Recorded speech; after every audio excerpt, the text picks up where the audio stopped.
Welcome to Blog Talk Radio in high fidelity. Namaste, everybody. Welcome to Nature of Reality Radio and CapricornRadio.com for that matter, because this is my second show on Capricorn Radio. It is October 5th, 2016. This is your host, Andrew Fisher, normally broadcasting Wednesdays from the suburbs of Philadelphia, Pennsylvania, from 6 to 8 p.m. Eastern Standard Time to expose the true and false nature of reality for what it is and what it is not. On the show today, I will be going 9 to 11 p.m. Eastern because my guest, Preston Dennett, a paranormal researcher, needed accommodation because he lives in the Western time zone. On the show today, we'll be talking paranormal, all things paranormal, UFOs, ghosts, Bigfoot, that kind of stuff. He will be calling in shortly. He said he'd be arriving home 15 minutes before 6 p.m. Pacific time. So hopefully he'll call in any minute now. Before getting him on, though, as usual, we will start with the news, courtesy of Alex Jones and company at InfoWars.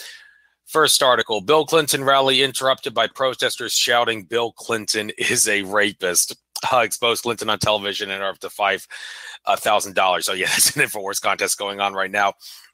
A protester interrupted former President Bill Clinton during a campaign rally for his wife in Canton, Ohio, Tuesday, shouting Bill Clinton is a rapist while holding a display bearing the same message. Don't worry about that, Clinton assures the distracted crowd. And yes, InfoWars is running a contest of sorts where people, if they get on television showing something about Bill Clinton being a rapist, they will earn anywhere from $1,000 to $5,000. I haven't checked the contest rules. I haven't had a chance to enter the contest.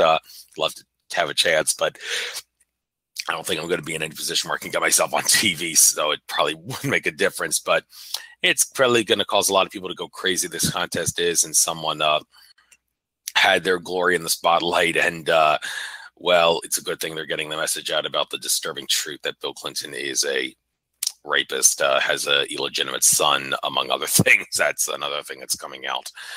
But next article, CNN admits Hillary keeps light schedule. Light schedule underscores Hillary's failing health. In a rare moment of honesty, CNN admitted Hillary Clinton has a light schedule, which underscores the candidate's numerous health problems. This is a quote, the Democratic nominee is off the campaign trail ahead of Sunday's debate, leaving media appearances and public rallies to her deep bench of high-profile surrogates, including her immediate family, the First Family, and Al Gore, CNN said Wednesday. Clinton does, however, have fundraisers slated for Wednesday and Thursday, including the one that will be open to cameras. A lot of debate as to whether or not the Hillary we are seeing is the real Hillary Clinton.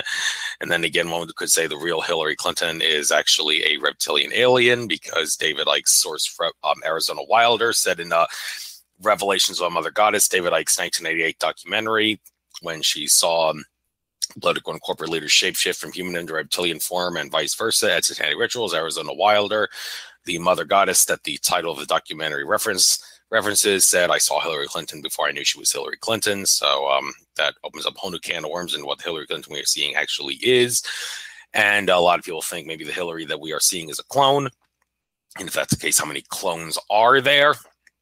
And do the clones have Hillary's actual soul in them?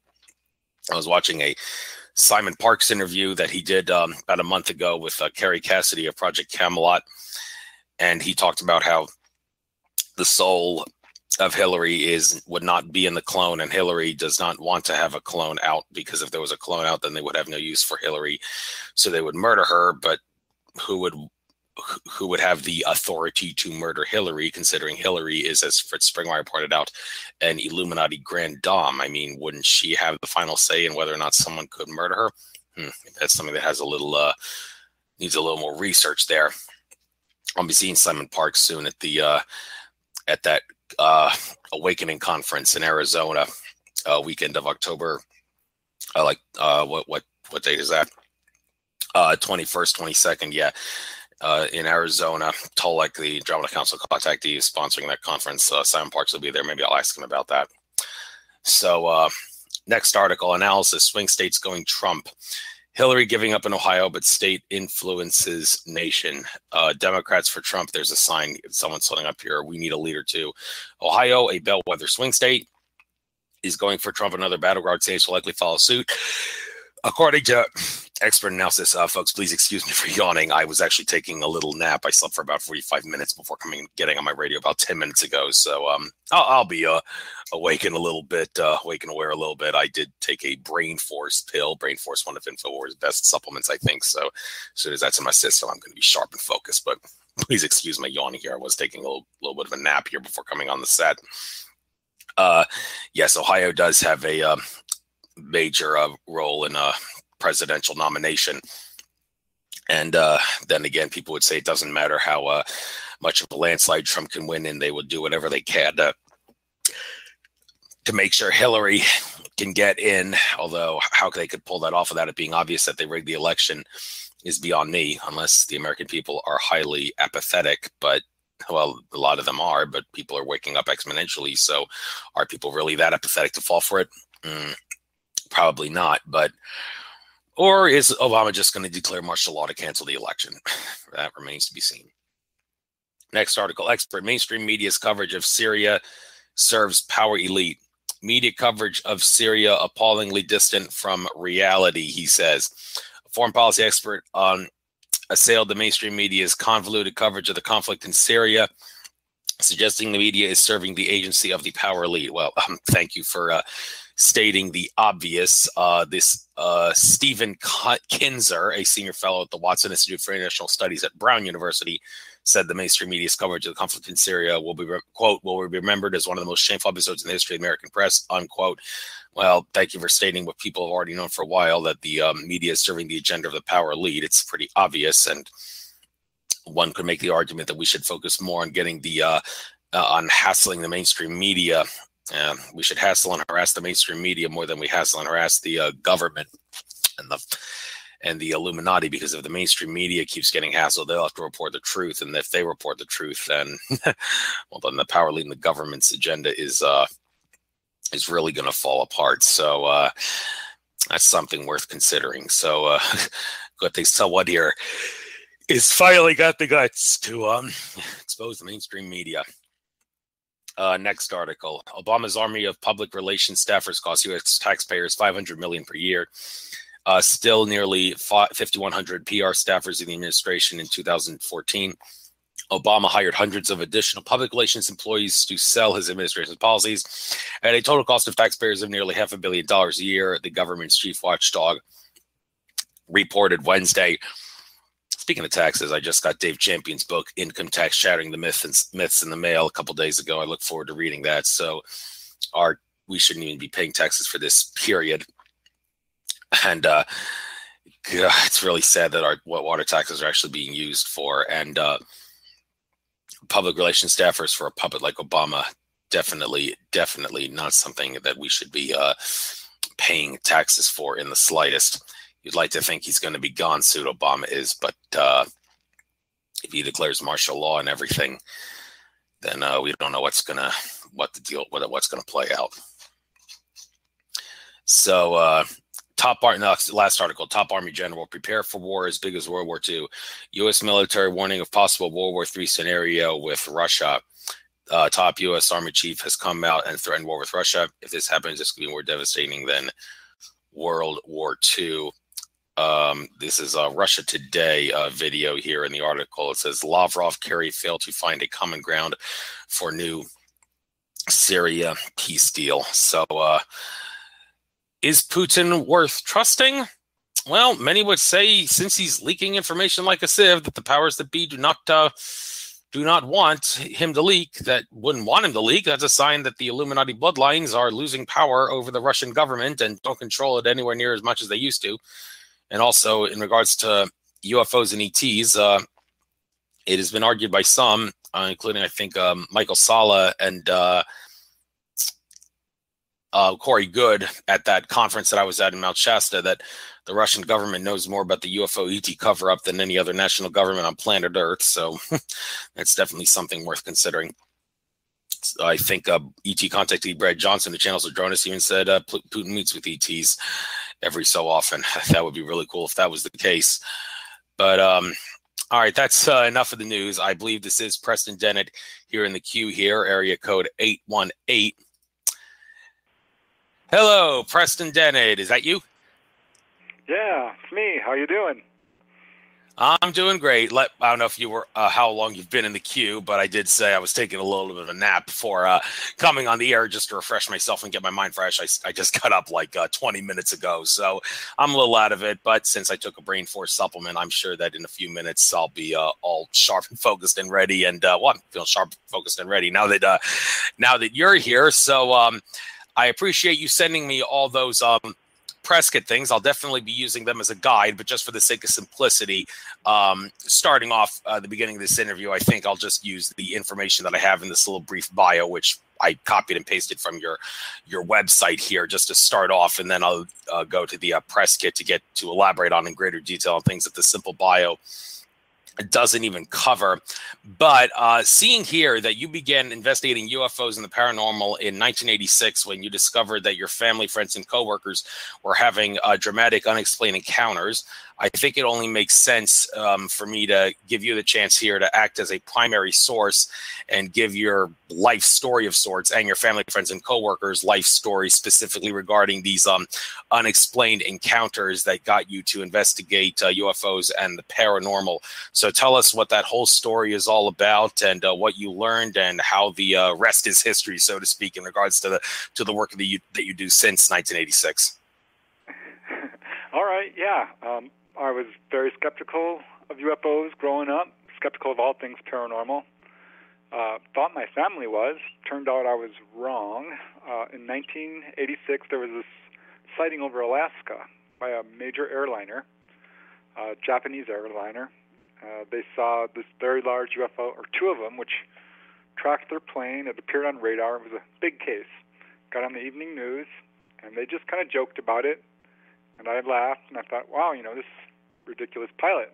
He's lying. He's hoaxing. I don't believe him. And I started talking about it. And this is where it all went left into the twilight zone. I brought it up to, I was interested to, I brought it up to my family, my brothers and sisters, the people at work, my friends.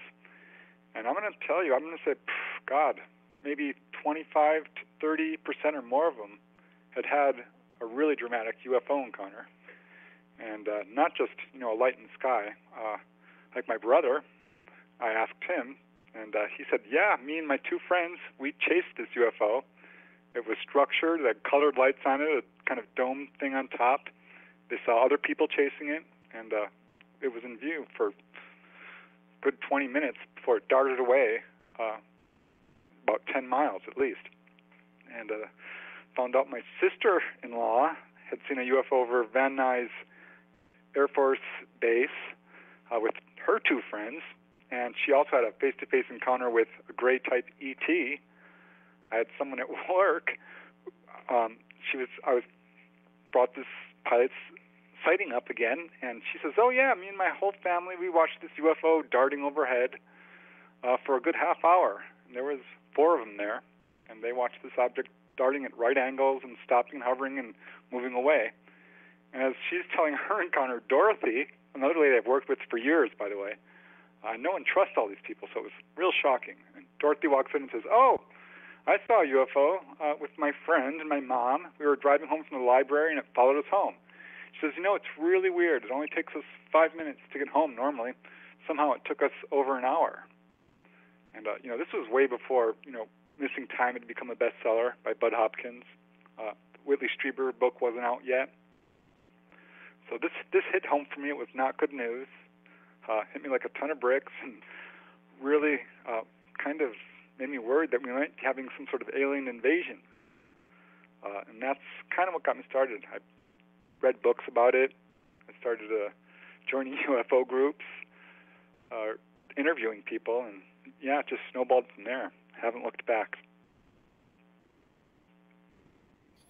Thank you very much. I'm going to be muting my microphone every time you're talking, just so you know.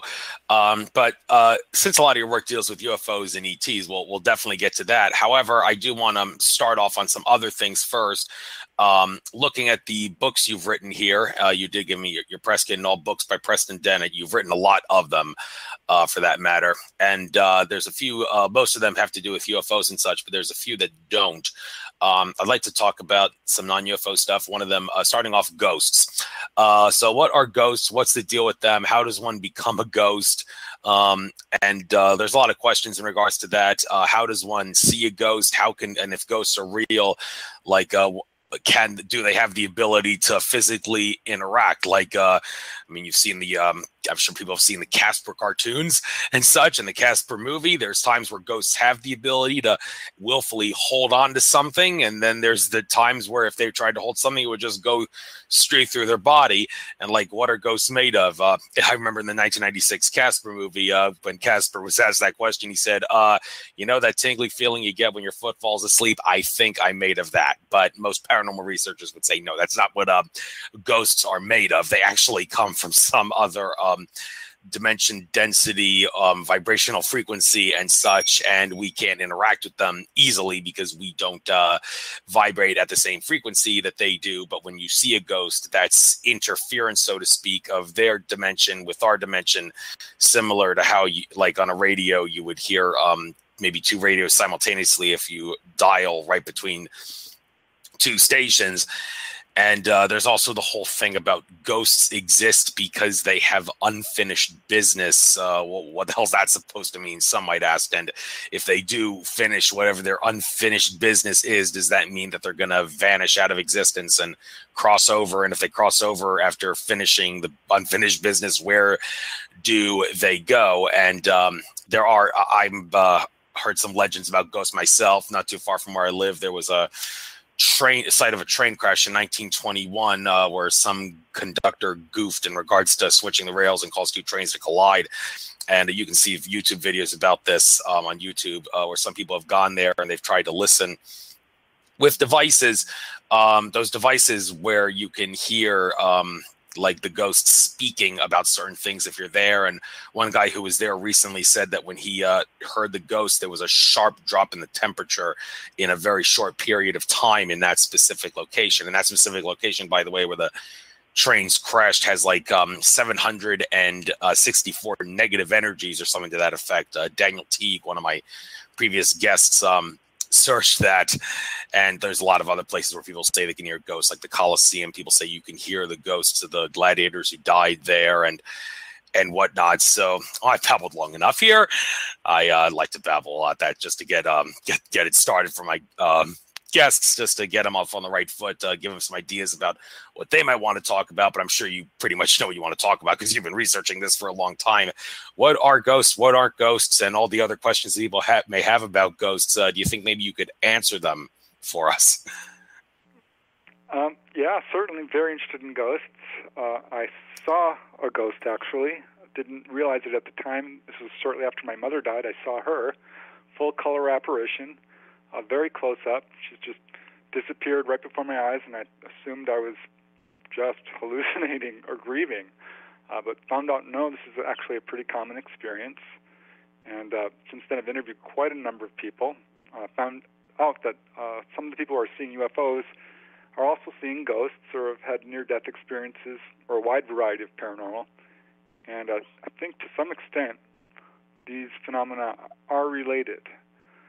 Not sure how they are related completely, but yeah, very interested in ghosts. Have written quite a bit about it and read quite a bit about it. I think that ghosts are absolutely real. The evidence for them is mountainous. It comes in many different forms, including photographs, multiple eyewitness testimonies, apports, where they actually physically manifest objects, or make objects disappear. There's a lot of really great research being done right now with the technology we have, using EMF detectors, EVP, electronic voice phenomena, and some really remarkable videos of movements and apparitions and things like this. I found that a lot of people I knew had seen ghosts, and so I started interviewing them. Some very interesting cases. Anyone can become a ghost. I think the problem is death can approach very quickly, and people, particularly people who are skeptical of life after death, find themselves still alive, though in an altered state, and never consider the possibility that they could be a ghost. And this is definitely a problem, people becoming ghosts. If you read the literature on out-of-body experiences, you'll find that the people who are having astral travel are often inducted, if you will, into rescuing lost souls. And this is something I've experienced myself, so I'm pretty darn sure it's true. Yeah, ghosts are a real problem. They are everywhere. And just because you can't see them does not mean your house isn't haunted, or just because your house isn't actively haunted. Because sometimes, a new person moving in or reconstruction can activate a ghost. What kinds of people become ghosts? Just about anybody, but there are some people who are more likely to become ghosts than others, for sure. And I think that's people who are in some way attached to the earth and are having a hard time with it, in particular addiction, alcohol or drug addiction, people who are victims of tragedy, people who are very emotionally attached to, say, their home. This is another reason. Some ghosts do have a purpose, an unfinished business. I've got a number of cases where ghosts came back because they wanted to reveal a will or money coming to their family that the family wasn't aware of, and things like that. Ghosts can manifest in all kinds of ways. I'd say the most common is doors opening and closing, lights going on and off, footsteps, perfume, that sort of thing. But I get some weird other types of manifestations. There's one case I interviewed. This guy was having poltergeist problems, and he says when he turned on the faucet, the water would come out sideways. I thought, oh, okay, I hadn't heard that before until I was interviewing these ladies who lived in a haunted apartment, and they were having the whole deal, apparitions, their bed shaking, objects disappearing, strange noises, weird smells, and a lot of witnesses. Friends would come over and have experiences, and they said they turned on the faucet and the water came out sideways. So that's a weird manifestation that I don't get a lot of.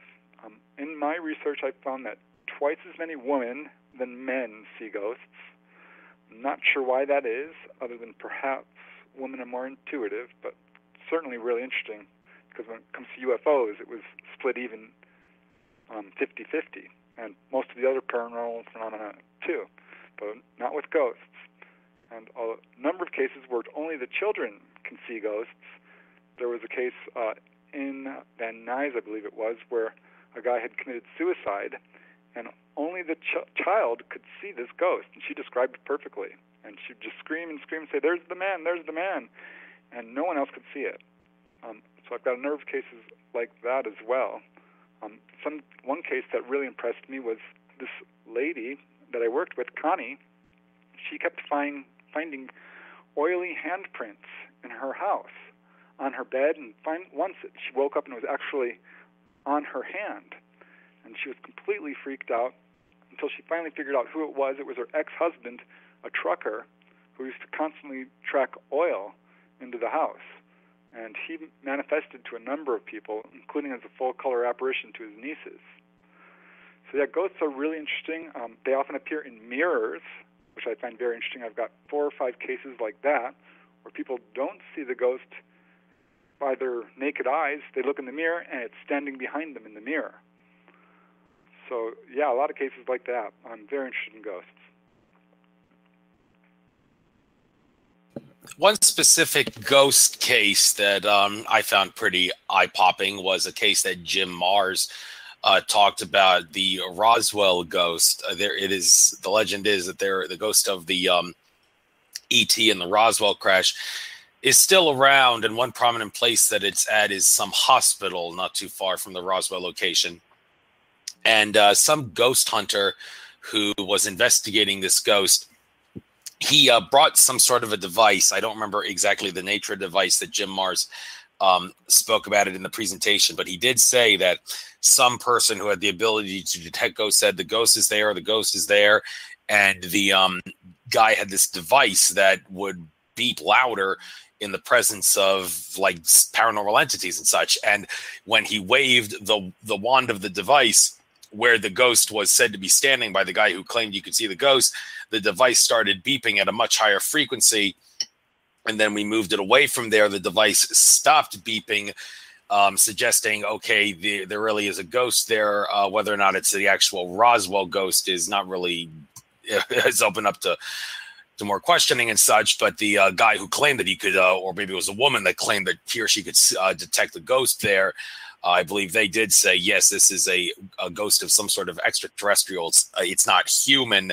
So being a ghost hunter yourself, do you by any chance have any idea what kind of device that person would have been using in that specific example that would have been beeping at a higher frequency to detect the ghost? That sounds like an EMF detector, which some ghost hunters use. I haven't used a whole lot of technology in my own research, which has been limited mostly to visiting places and interviewing people and this sort of thing. But yeah, there are a number of technologies that you can use. Temperature devices, as the temperature in a room will often drop in the presence of a ghost, particularly if there's a manifestation. EMF detectors, which I think is what you're talking about, as ghosts do seem to alter the electromagnetic frequency of any given area, and certainly do have the ability to affect the electromagnetic instruments. There's another device which some people use, which uses a light that flashes on and off, once for yes and twice for no, and some people have effectively communicated with ghosts using that method. So yeah, there are all kinds of really cool technologies that people are putting to great effect. Electronic voice phenomena is another one that's getting some really interesting research. A lot of it I'm skeptical of, but I have to believe it because some of it is just darn good. You can clearly hear voices on some of these audio tapes, which were not present when the tape recording was made. So yeah, ghosts do have the ability to affect electromagnetic instruments of all kinds. TVs, there's people who've had their television show the picture of a ghost. There's a number of cases of people who've had telephone calls from ghosts and that sort of thing as well. So very, very interesting stuff with technology. Thank you very much. So let's switch to another paranormal entity of sorts, the Bigfoot / Sasquatch / Yeti, whatever you want to call Yetis, being specific to like the high altitude cold weather areas of the Himalayas and such. But there's different species of them, and where they come from is open to debate. In my interview with John Lear, he talked about how there is a specific species of Sasquatch-like creature from the planet Mars, and that species has, I believe he said, been brought down to Earth, but that's just one species of Bigfoot Sasquatch. And Akashic Records reader Andrew Bartzis said that a lot of the Sasquatch that we see, they are actually higher density entities from some higher density of consciousness, of awareness, that are temporarily lowering their vibrational frequency, lowering their consciousness, and incarnating in our reality into an ape-like creature, an elemental creature known as Sasquatch or Bigfoot, whatever you want to call it. And he claims that the reason they do that is to wake up humanity to the fact that paranormal things do actually exist. And if this is true, then it also raises the question, does this mean that some of the other paranormal creatures that people have seen, like the Loch Ness Monster or the Lake Champlain monster Champ, that's sort of like the Loch Ness Monster, maybe the same thing is true with them, higher dimensional entities temporarily incarnating into like a sea-like creature, and also maybe the Jersey Devil or the Chupacabra, maybe they are also higher density entities that are incarnating down to this reality in some creature for whatever the reason, be it to wake up humanity to paranormal things, or maybe in the case of a chupacabra, because it needs like maybe perhaps an energy source or something. And so it incarnates into something down to this planet to suck on goats or something, because the name chupacabra means goat sucker. And maybe this is where it gets its food, but it has to lower its energy down to do that. I'm just speculating that that's the case with chupacabra. But hearing this stuff about Bigfoot, that it is higher density entities, lowering its frequency and to form itself into an ape-like creature for whatever reason, be it to wake up humanity and such. Can you perhaps go along with the idea that yes, that is exactly what a Bigfoot and a lot of other paranormal creatures, for that matter, could actually be? All right, that's a lot. I have researched Bigfoot, Sasquatch, but not voluntarily at first. I was kind of dragged into that, kicking and screaming as well. Did not really want to look into it. I was skeptical, but received this UFO case up in Canyon Country in California. This is where I live, and involving a radiologist who said he had a Bigfoot encounter that was also had paranormal elements to it. He described how he actually had this UFO land in his backyard, blue and white lights, right there down on the ground, just for a few seconds, and then took off. And the next night, he says his dogs started going insane. They were barking like crazy. He ran outside on the porch and heard this thing roaring. And he said it wasn't a lion, wasn't anything like that. It roared so loud it shook his chest. It scared him to death. In fact, he started to feel this telepathic link to this creature, which he knew was standing in the same place that this UFO had just landed the night before. He said he felt like it was scared of his dogs and annoyed by his dogs, and he felt like it knew what he was thinking as well. This is something I found in other cases, this weird telepathic rapport. And it went away. The next day he went out there and found some kind of vague footprints, but nothing he could really say was conclusive. But following that, in the 2 weeks and the months following, he had this poltergeist outbreak, really bad in his house, with all these knockings and lights going on and off and doors slamming and weird noises, the whole deal. And finally just stopped. So that was when I first started to realize that some of these phenomena are connected in some way. And it wasn't long before I started to get more Bigfoot encounters that were related to UFOs. And after doing a lot of Bigfoot research, I found that there's a small residue of cases like this, not a whole lot, but enough to say that, yes, there is a UFO connection. And this other case involved a lady in Acton, and she called me up. I'd interviewed her about her UFO encounters, which were very extensive, and she said, "You're not going to believe this, but I'm being harassed by this Bigfoot. It's coming up to the house. It's walking around it. It's screaming like a woman being murdered, very high-pitched," she said. This is another thing I found out in other cases. It was spooking all the horses. There's a lot of horses where she lives, making her dogs go crazy. She actually saw it peering into the window, as did her son and her roommate. All saw it. And it climbed up into the tree and cracked the branches, which I went over and I saw. I saw the footprints. She said that she started to feel like she was in telepathic communication with it, and that it wanted to kidnap her. She's like, "It's not going to kidnap me. There's no cases of kidnapping, right?" And I said, No, you don't have to worry about that. I found out later there are several cases of Bigfoot kidnapping, particularly women. This was a whole learning curve for me for sure. And this case, she actually woke up one morning, there was thumping on the roof. The next morning, there was this large boulder on her roof. It took 3 men to get it off. Bigfoot are all about throwing rocks and stones, and this was apparently trying to get noticed, this Bigfoot. And we ended up actually going out. She says, "I know where it lives. It's down in this valley over here by my house." She lives by the Los Angeles National Forest. And so we went out there with recording equipment and cameras around dusk, which is when she says it often comes out. And no sooner had darkness fallen when this thing roars really really loud and completely freaks her out. She goes running for the car. We had literally not even gotten the sound equipment out yet. And I'm looking up thinking, is this a jet? What is this? When it roars again, and I'm like, okay, and now I can pinpoint where it's coming from, down in this really dark valley full of dense brush. There's no way you could go down there. But I heard this thing. I heard it twice. She says it roared 3 times, but I'm pretty sure it was just twice. Anyway, we took off. So I started doing Bigfoot research, found out that there's an enormous amount of evidence. The evidence is absolutely conclusive.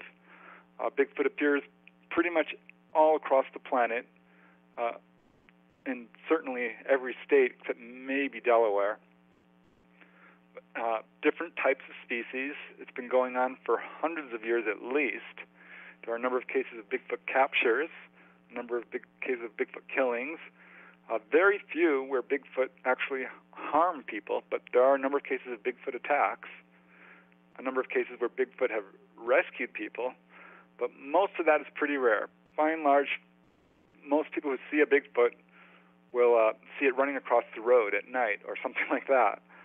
Finding footprints is rarer, but the evidence is absolutely overwhelming. I think some of these Bigfoot are just what they appear to be, primates.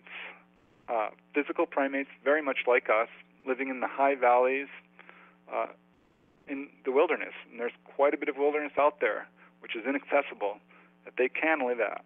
They're omnivores, opportunists when it comes to eating, can eat just about anything, do not get along with dogs very well, are mostly nocturnal. Not all of them are stinky or smelly. There's a number of cases where people don't smell the Bigfoot, but in a number of cases they do smell, and it's foul. It smells awful. I think that there are a number of cases. This is where it gets confusing to me, because I keep running across paranormal type cases. I had one case where a guy had a Bigfoot appear out of invisibility in front of him, began to telepathically communicate with him, and said he had a family, which then appeared, and told him that they have the ability to become invisible. And there's a number of cases where people have seen Bigfoot shape-shifting and things like this. And in that other case, the Bigfoot, they talked for a bit, and then the Bigfoot disappeared again. So I think that we're dealing with at least 1 or 2 or 3 different types of Bigfoot. One is what you call a paranormal type being, which has the ability to step up their vibration and go into the next dimension, if you will. I'm thinking this is what's going on. Obviously, I'm not sure. But yeah, that's basically, the conclusion I've come to. What else can I say? I'm absolutely convinced that Bigfoot are real. I think it's only a matter of time before conclusive proof does come. But I do think that this paranormal connection and them, coming down from a higher dimension is true, because there are just too many cases like this, and this is one of the reasons why it's been very difficult for people to prove Bigfoot, get footage, or get a body or bones even. I do think it's coming sooner or later. I believe someone is going to get proof. I think, in fact, we already have it, because if you go through the literature, there are a number of cases where Bigfoot has been captured, and the capture's the body always disappears into the vacuum of science. Smithsonian is implicated in a number of these cases. So I think that we're going to see some very interesting developments with the whole Sasquatch phenomena. I've heard them a small scattering of cases in which they are directly involved with UFOs, even to the point of being seen next to ETs or on board UFOs themselves, but often just in conjunction, as the case I described earlier. But yeah, very interesting stuff. Cryptozoology is a very interesting field. I've heard cases of pterodactyls, which I really have to wonder about. But I do know that ETs have been collecting our animals for a very long time and are all about genetics. So it's entirely possible that some of these creatures that we're seeing, Bigfoot, pterodactyls, the chupacabra, or what have you, have their origins in some way connected to the whole ET phenomena. Hard to say, but I do know that Bigfoot has been around forever, and if you look at the literature, it's worldwide.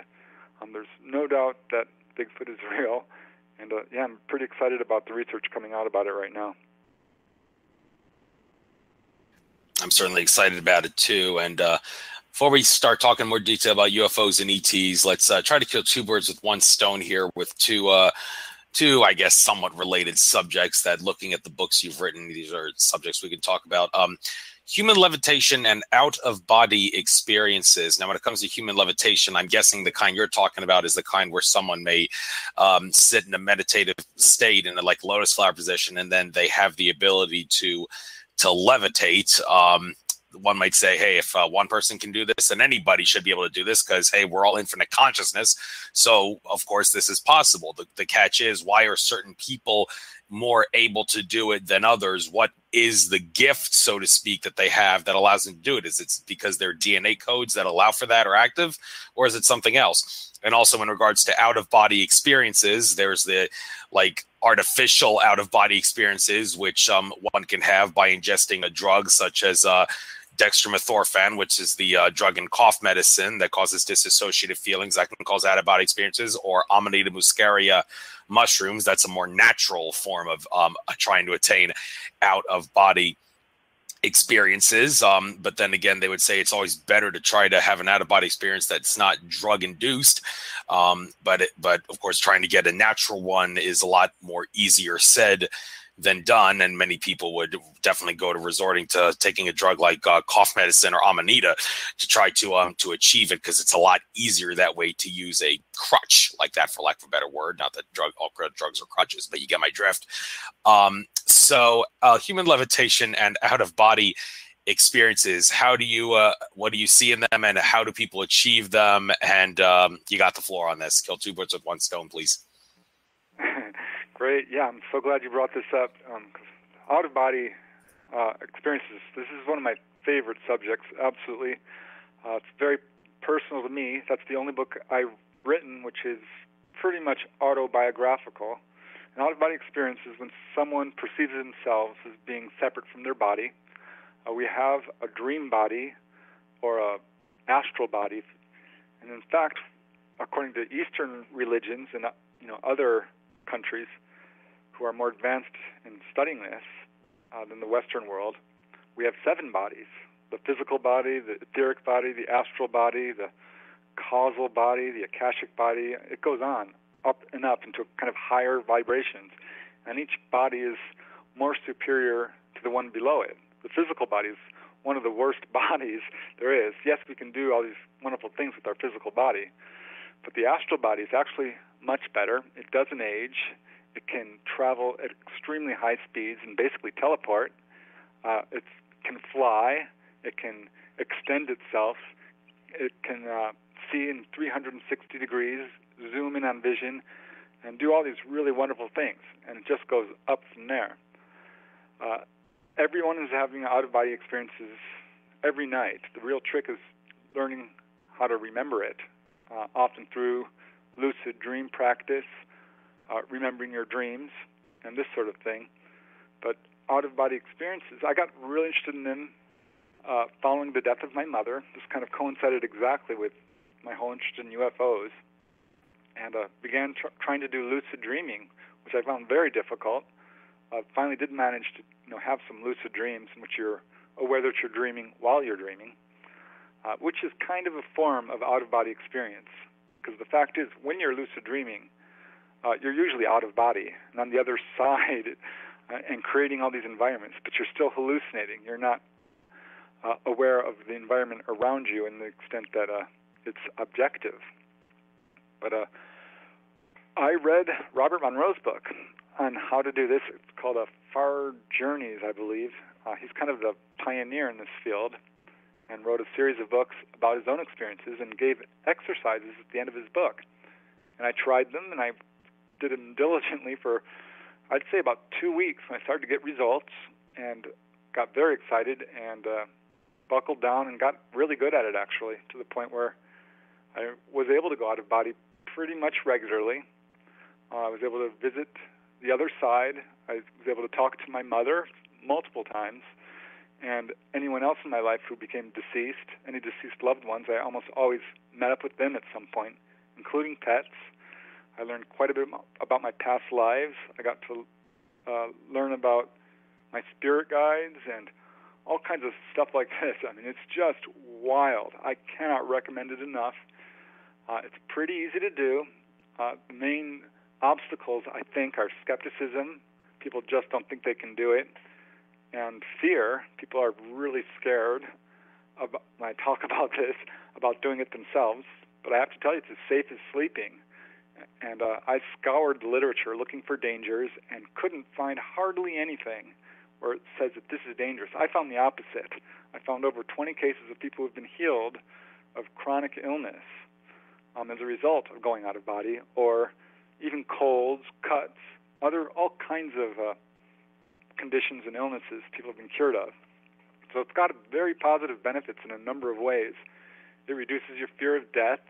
You get to extend your lifespan because you're conscious at night and you're having all these experiences you would not normally have. It wakens up your psychic abilities to a really amazing degree. You start having dreams which come true, clairvoyance, and all kinds of really crazy stuff. I cannot recommend it enough.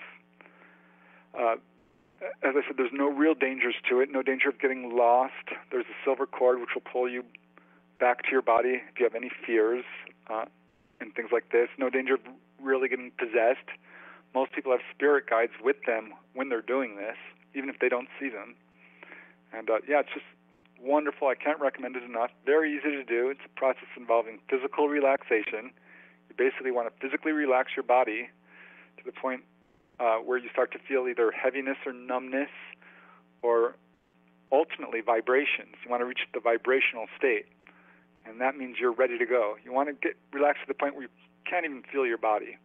And it's most effectively done for most people as they're going to bed, when they wake up in the middle of the night, or early in the morning.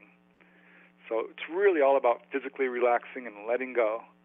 That would be the first step. The second step would be just to mentally relax and try not to cling too much to your thoughts, because we're all very much controlled by our thoughts and feelings. And you want to kind of overcome your fears, your lusts, greed, things like this, things that are stealing your attention, and just meditate and let all these thoughts go away so you can become more aware of what's really going on. And the third step is visualizations and affirmations. And by that I mean an affirmation would be, tonight I'm going out of body. Tonight I will remember everything that happens to me. Tonight I am going to have an awesome experience and go meet my deceased loved one or learn about a past life. That's an affirmation which you can repeat as you're going to bed or as you're meditating and doing this exercise. And beyond that, visualizations. And by that I mean imagine yourself on the bow of a boat going up and down, or on a swing set, an elevator or escalator. Anything that involves movement is very effective. Pretend you're jogging along a path. I've done that very effectively. That's one of my favorite methods to get out of body. Just roll out of bed, this sort of thing. There are other methods, visualizing a place you want to go or a person you want to see. That's also very effective.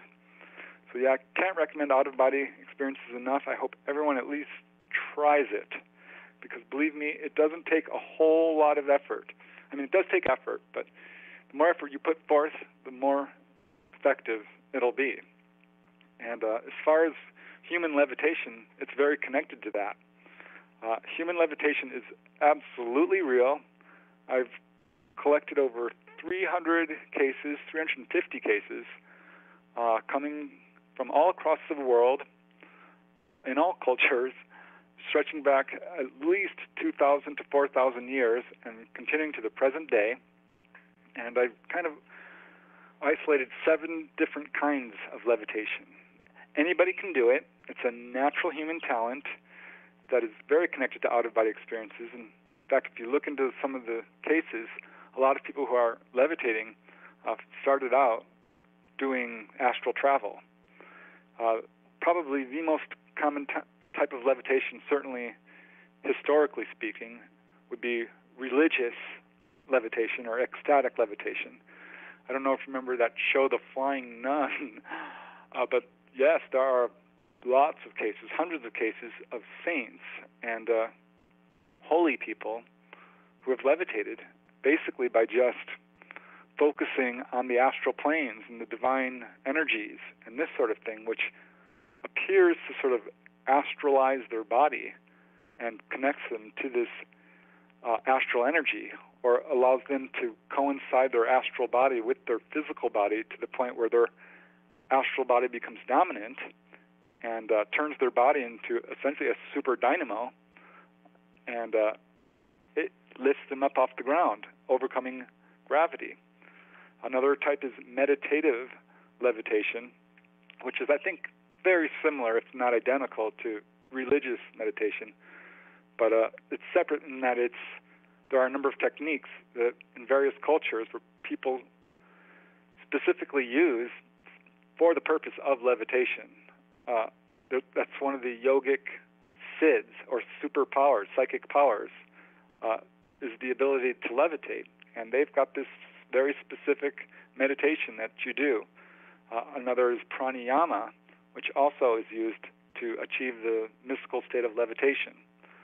A lot of cases like that. Now, but I've got cases of normal people who've levitated. I got interested in levitation when I found out a family friend claimed to levitate when she was a child. And, this is when I was asking people, instead of, have you seen a UFO, I would leave the question open-ended, have you had a paranormal experience? And I got 2 cases of levitation. Most people I ask about levitation look at me like, are you out of your mind? Levitation is not possible. But I'm telling you it is possible, and I've talked to people who've done it, numerous people, and some who are within my circle of family and friends. This lady I talked to who levitated spontaneously levitated as a child while running down a corridor. She flew to the end of the corridor and landed on her feet. And she insists it was true. Nobody saw her, but she will not back down. She says, I flew, and no one can tell me I didn't. And another lady I interviewed also had her experience as a child where she would fly down the staircase. And since then, I've gotten a good 20 cases of children who have levitated, and a number of them on staircases. So very interesting. That I would call spontaneous levitation, because can't really point to any particular cause of it. There's another type of levitation I call running levitation, and this is something that's been seen several times in the Far East where people, and also in the United States with Native Americans, where people are able to run very long distances, and paranormally long. I mean, it's impossible the way we think of it in mainstream science. These guys are running faster than humanly possible. Humans can, run at around 25 miles per hour.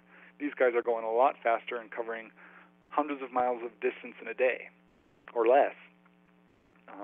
So that's another type of levitation. Another type is crisis levitation, and this occurs when people have fever, or perhaps in falling off cliffs. People have floated down to the bottom. A very famous case is with Robert Monroe, this guy who I mentioned earlier who was having out-of-body experiences. He had 2 instances of levitation, both where he tripped on stairs. Once he slipped due to ice and floated down soft as a feather. Another time he stepped on a shoelace or crossed his foot over the other. I can't quite recall. But same thing, he floated down very lightly. Levitation has been proven in a laboratory setting numerous times. Back in the 20s, there was a medium by the name of Rudy Schneider who could levitate at will. This is another type of levitation, mediumistic levitation. And he was able to levitate in front of numerous scientists on over 20 occasions. There's another guy who was able to reduce his weight, a number of cases like this, but this one guy did it in front of scientists. Another medium, Brazil's most famous medium, Mirabelli, also levitated in front of scientists numerous times. Daniel Douglas Hume, another medium, was able to levitate in front of scientists, in front of heads of state, in front of a pope, in front of a lot of people, actually, levitated hundreds of times. There was another guy, St. Joseph of Cupertino, who levitated hundreds of times and in front of hundreds of people. There's no doubt that this phenomenon is real. It's been filmed numerous times. Another type of levitation is sleeping levitation. Some people, when they sleep, have been seen to float off their bed. And the reason for this is the same process is going on of dissociation, where the astral body is becoming dominant and lifting the physical body up. I talked to a lady who's still alive and has had a number of levitation experiences. Her name is Marilyn Hughes. She's best known for her out-of-body experiences. She's written a number of books about them and has had a couple of levitation experiences where she's floated around her room. I've tried to do it myself, have not been successful, but felt like a couple of times I was pretty darn close. I'm absolutely convinced it's real, and think, like other phenomena, we're going to start seeing more evidence of this in the future. But yeah, very interesting stuff.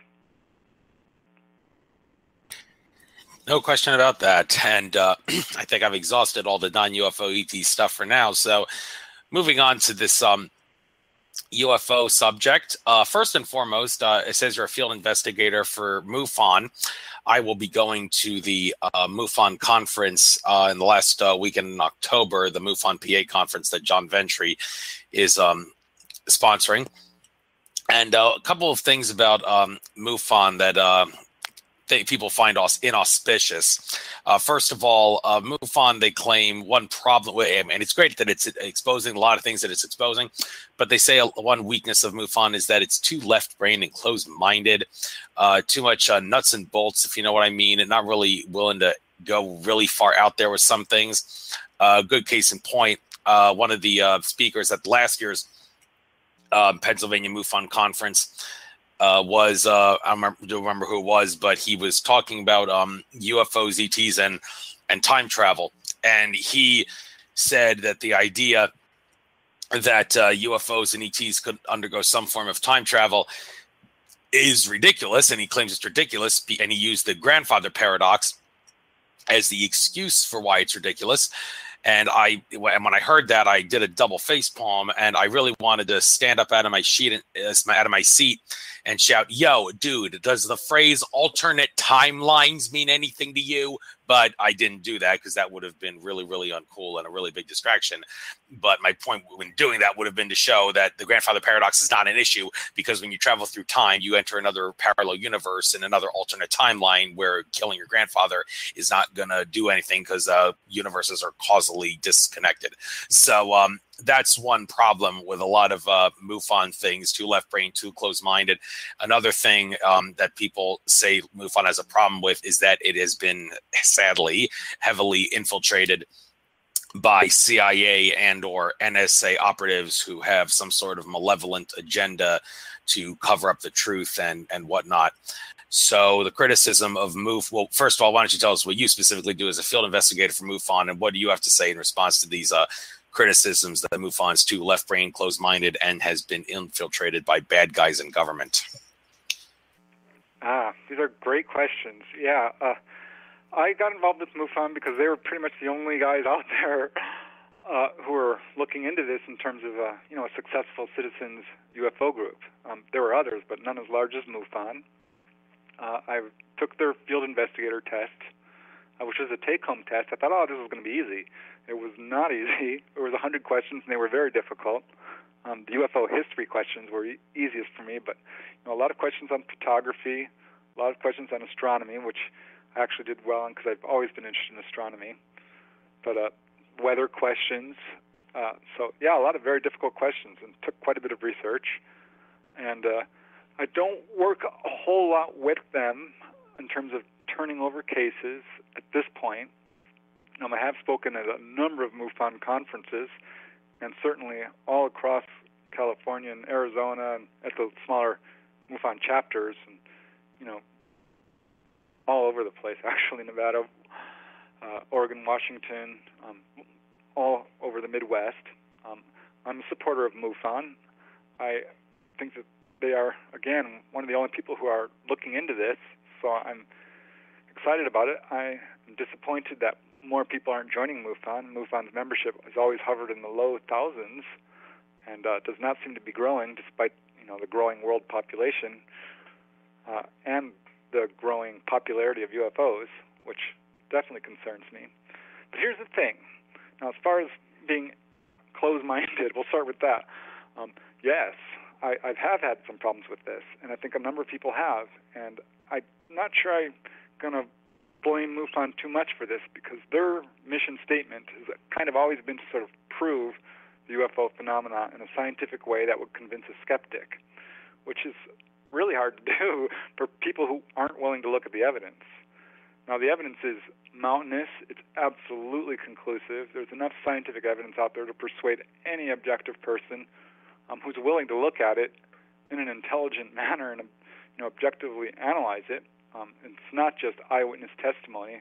It's multiple eyewitness testimony backed up by lie detector tests, photographic evidence, including moving films. There's thousands of landing trace cases. There are metal fragment cases. There's animal reaction cases. There's electromagnetic cases. There's medical evidence, both injuries, at least 1,000 cases of that in the literature that have been cataloged, likely many, many more, and at least 200 cases of healings. This is the subject of one of my books. I'm doing a rewrite on it as well because I found 100 more cases. So yeah, and the implant evidence. The evidence is absolutely overwhelming.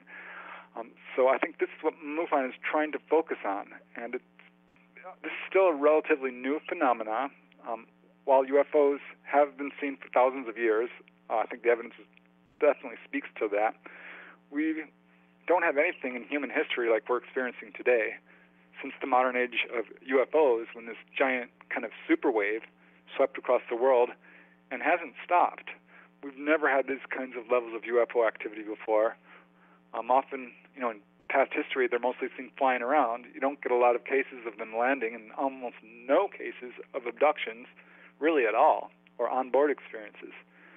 That's a new phenomenon, and this is where MUFON started to have trouble. In the beginning, when MUFON formed, they were investigating a lot of these sightings and radar return cases and even a few landing cases. But when people started to report humanoids, a lot of MUFON researchers had trouble with it, and MUFON was very reluctant to look into it. This is from major researchers, not me saying this. So that's when it kind of started, and I think it's kind of just snowballed from there, because this is a very complicated phenomenon. It's not just humanoids landing. It's not just ships, nuts and bolts. There are people being levitated aboard beams of light. There are people who are communicating with telepathy. There are these miraculous healings. There's people channeling ETs. And yes, there is time travel. I've got a number of cases where people have experienced this firsthand.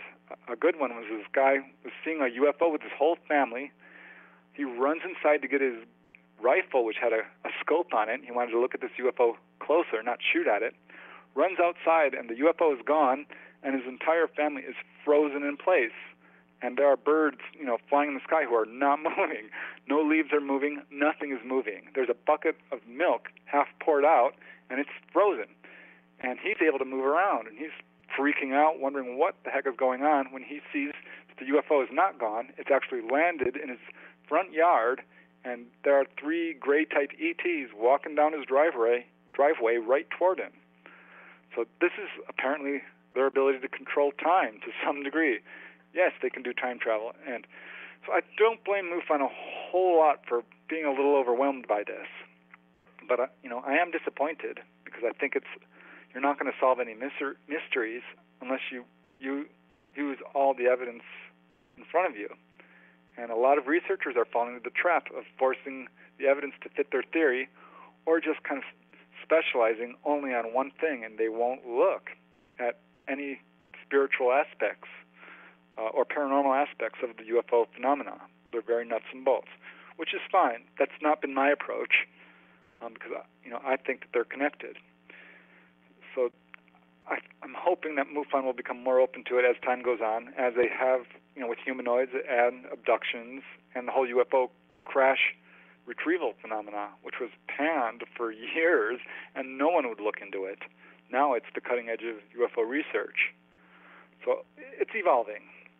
Now we're moving towards this crumbling cover-up, this truth embargo, or the whole UFO cover-up is absolutely demonstrable. It's absolutely true, and it's been a dismal failure. There is a cover-up, and UFOs, citizen groups, have a great danger of being infiltrated by government officials. I'll call them government, secret government, NSA. I think if you track it down, it often leads to the military, particularly the Army, Air Force, and the Navy. The very high levels there who are not elected officials but are lifetime members, and it's also quasi-corporation. As Eisenhower and General George Marshall warned us about, and a number of other insiders who are coming out now. APRO, the Aerial Phenomena Research Organization, was the first real UFO citizens group formed by Jim and Coral Lorenzen way back in the early 1950s or late 1940s even. And they were based in Arizona and almost immediately came under surveillance and actually caught the CIA infiltrating them and watching them on numerous occasions. And this happened to all the other UFO groups that formed as well, NICAP and QFOs, and I believe it was NICAP that fell apart after this sort of thing happened to them, where they were infiltrated. There's no doubt that the secret government, the NSA, has infiltrated MUFON because this UFO subject is still highly sensitive. There's still a cover-up in place. It's still very, very dangerous for people to have physical evidence or proof of UFOs. And, as evidenced by what happens in Stevensville not too long ago, when there was a wave of sightings over Texas, the Air Force totally bungled their explanations again, as they always do. First they said they knew nothing about it. Then they admitted they did know about it, and that was them and their Air Force jets, afterburners. They actually ended up threatening witnesses. Radar evidence was obtained, which proved that people were actually seeing stuff exactly where the radar said it was. And it's a whole bungled situation, like the sighting in O'Hare Airport in Chicago. Again, people were caught covering it up. It's ridiculous. This information is going to come out. MUFON, I don't know if they're intentionally covering up. I think that at the very least, it's being observed and controlled. I'm concerned because this subject isn't being taken more seriously. There isn't a whole lot of money being thrown at it. The UFOs situation is critical right now to humanity. If we release the UFO technology that we have, the free energy, it would basically solve the environmental crisis, the energy crisis, and the economic crisis, the so-called crisis, in one fell swoop. I think we're right on the verge of a new age. When I got involved in UFO research back in the late 1980s, they were talking about disclosure. And it didn't happen. And every couple of years, it's going to happen, and it never does. So I've become somewhat jaded. But at the same time, I'm continually contacted by people, usually, ordinary citizens, but every now and then it's a government insider. Sometimes on their deathbed, saying they want to get this story out about how they saw a UFO hovering over nuclear missiles. That was one case. Or a guy who saw a UFO being worked on at Edwards Air Force Base. That was another case. Or, a submarine navigator who said that absolutely there is UFO activity going on underwater off the Southern California coast here, which is another area of research I've been very into lately. So, yeah, I think MUFON has been infiltrated, but I still support them. There's a lot of people, the majority of membership within MUFON are great people. The chapters across the United States are absolutely wonderful groups of people. Many of them, really well educated with, master's degrees, and scientists and astronomers who are really working hard to get this information out. But yeah, MUFON's leadership has shifted several times recently, and I wonder about it, and I wonder about all the UFO groups and what we're up against here. We're up against our own government, who's using our own tax dollars to withhold information and technology from us, illegally, by the way, unconstitutionally, and I don't think it can go on. The UFO situation is right now spinning out of control. I think the UFOs themselves, the ETs, are pushing a disclosure agenda, as evidenced by these waves of activity we're having continually, like the Phoenix Lights, like the Belgian wave, or the Hudson Valley wave, or Gulf Breeze, or the Topanga Canyon wave, or I can go on. The UFOs are pushing it. I think that it's being pushed certainly by this UFO community, and I think it's inevitable. I don't think the cat can go back into the bag at this point, and the UFOs are not going away. So if the government or whoever's controlling this wants to remain in control, they better start releasing a little bit more fast than they are now, because someone's going to come up with ultimate evidence, proof, with their cell phone, as has pretty much already happened. I mean, it happened in Mexico City during the eclipse, when there was, a total solar eclipse, and more than 50 people were able to videotape this UFO from multiple vantage points, and absolutely conclusive evidence. So, yeah, I'm super excited about what's happening with the whole UFO situation, and hoping that these UFO groups really, kick it up a gear. Yes, when I'm at that conference, I'll definitely try to open their eyes and open their minds up to some things that they're not, they don't normally talk about. Hope they'll be willing to listen. Okay, moving on to some other subjects here. Okay, interesting thing here. Alien zoos. Are there zoos aboard UFOs? The answer is yes, and they contain many strange creatures, some from here and some not from here. One of the Prescott things you sent to me. So how do you know for a fact that, yes, there are zoos aboard UFOs, and is zoos the proper term, or is biological lab a more appropriate term? So tell us about this phenomenon. I think that there are essentially, well, maybe not zoos is the way we think of them, but certainly there's a number of cases where people have been taken on board UFOs, and most people will see an examination table and something like that, or perhaps even taken to the engine room or something of that nature. But there are a number of cases where that's not what people have seen. One lady, she was taken on board a UFO. This is one of John Mack's clients, and she said the room was at least like the size of a gymnasium, and it was a complete pine forest, and definitely not what you expect to see aboard a UFO. She said it was alive, you could smell it, and full of life. So there are a number of cases like this. Betty Andreasen says that she was taken on board, and she saw all kinds of creatures in glass enclosures, and some which appeared to be, extinct, I guess we'd call it, or from the past, like dinosaur-type things, or Neanderthals, or primitive man. One lady, a real estate agent in Oregon, says that she's been taken on board UFOs many times and has seen all kinds of bizarre creatures. One that she described specifically was half lion, half reptile. Another contactee case involving an entire family, the Twiggs family in Oregon as well. They said they were taken on board and they saw all kinds of creatures. A lot of them were from our planet, which they had been collecting, but some of them were from other planets, which I found very interesting because I keep running across these types of cases. Another case, a lady I interviewed from the Midwest said that she had a very close relationship with these ETs who would come down, not your typical grays, though she did have some gray encounters. She said encounters with a number of different types of ETs, but humanoids. And she says that they would bring all these different creatures for her to look at, and some that were dangerous and she wasn't allowed to get too close, and others that were, large like horses, and others that were smaller and furry and other reptilian type things. So yeah, aliens, this is one of their main agendas. One of their main agendas is definitely with us, examining our bodies and getting our genetic material.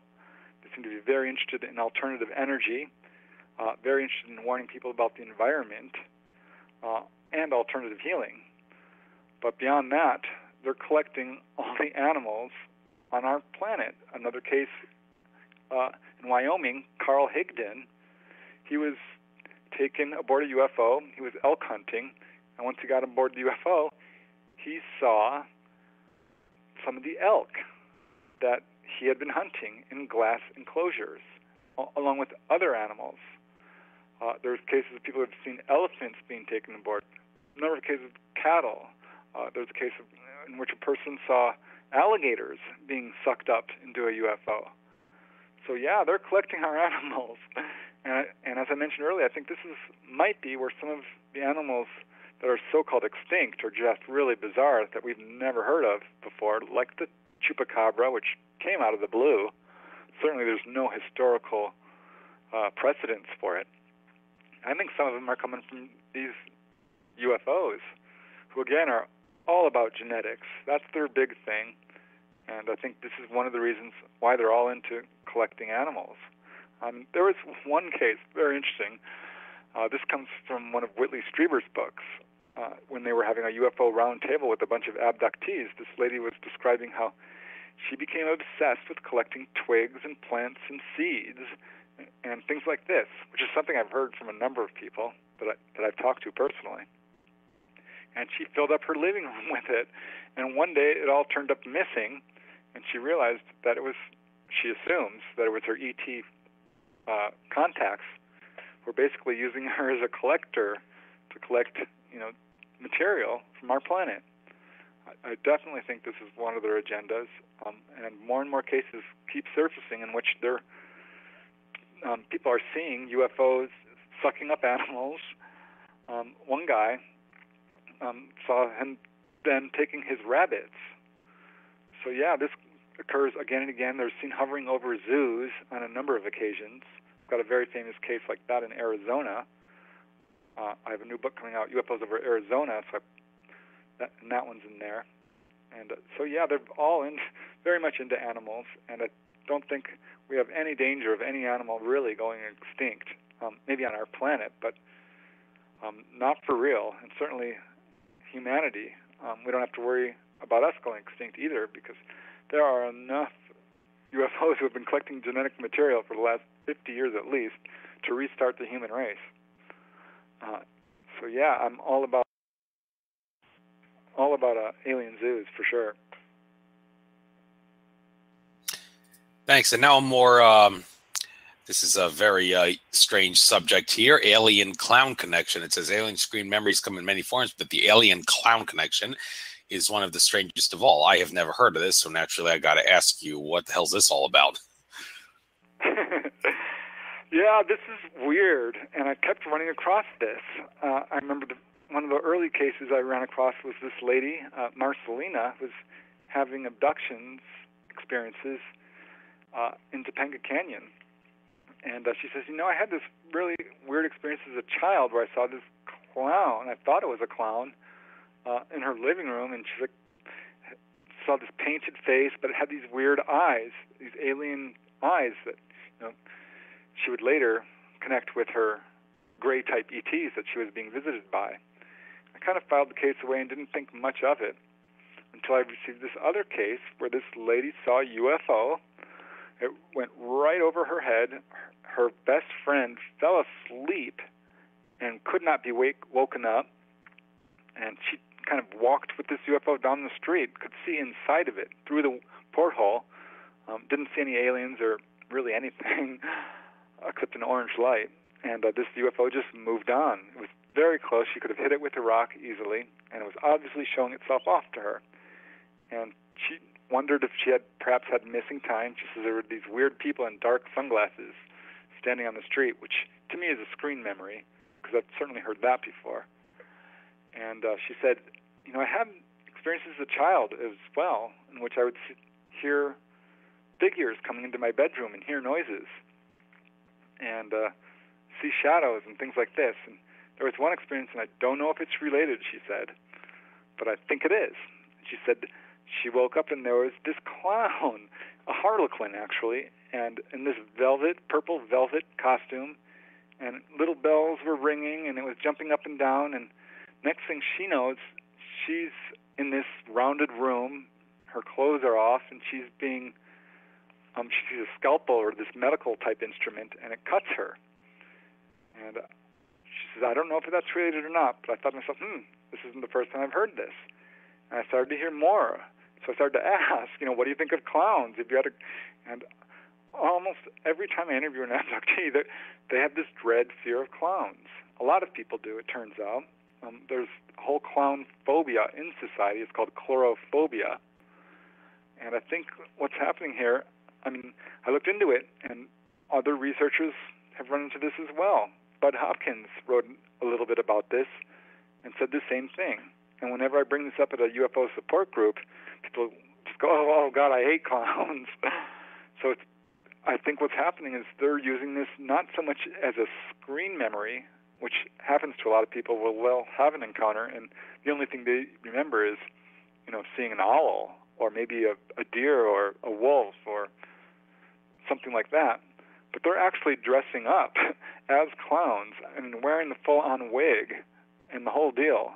There are cases, not only in the United States, there's a couple of cases in England I found where people have seen these ETs dressing up in wigs and painting their faces and wearing these clown-like costumes. And this is not the only thing they dress up as, by the way.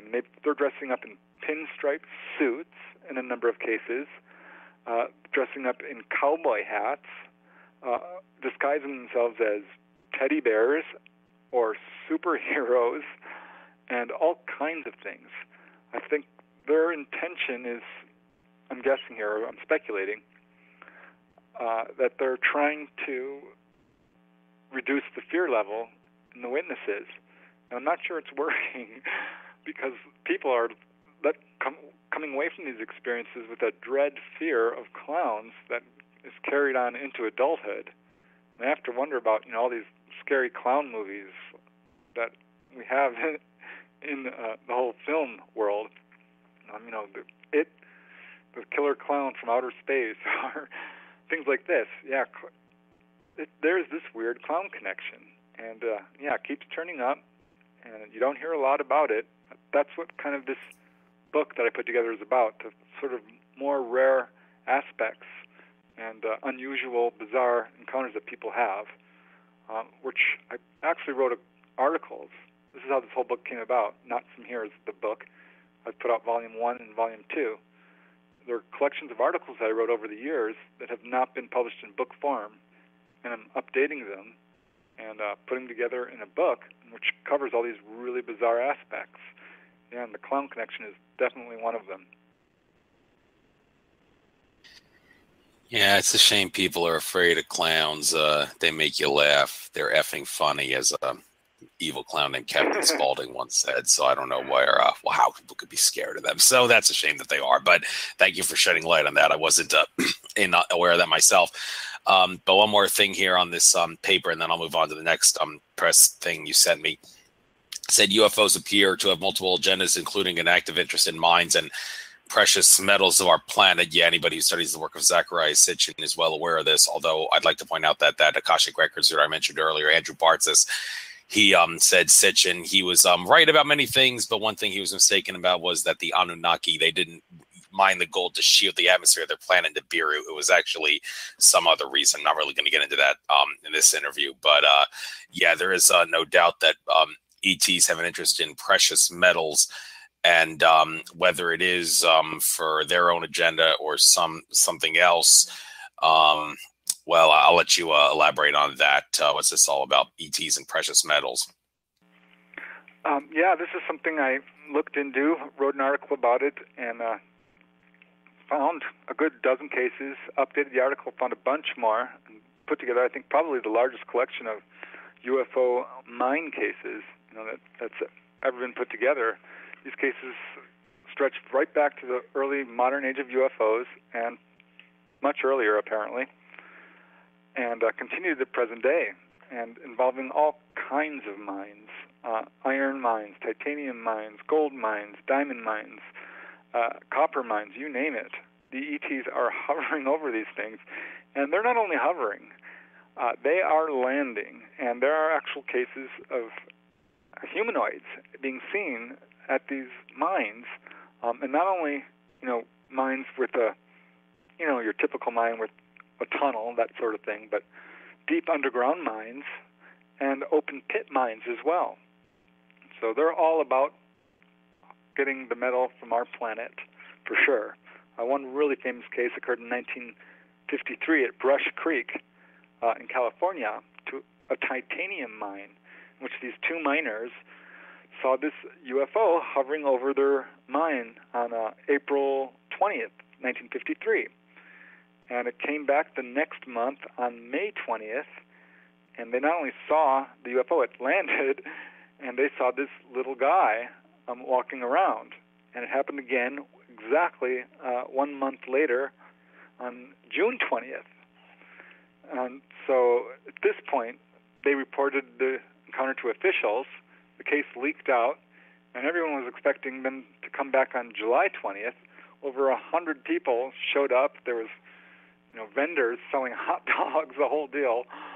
People with cameras just waiting, and it turned out to be a complete bust. The UFO never showed up again, but it was kind of a typical case where these UFOs are seen repeatedly, not just one night, but on multiple nights, hovering or landed next to a mine.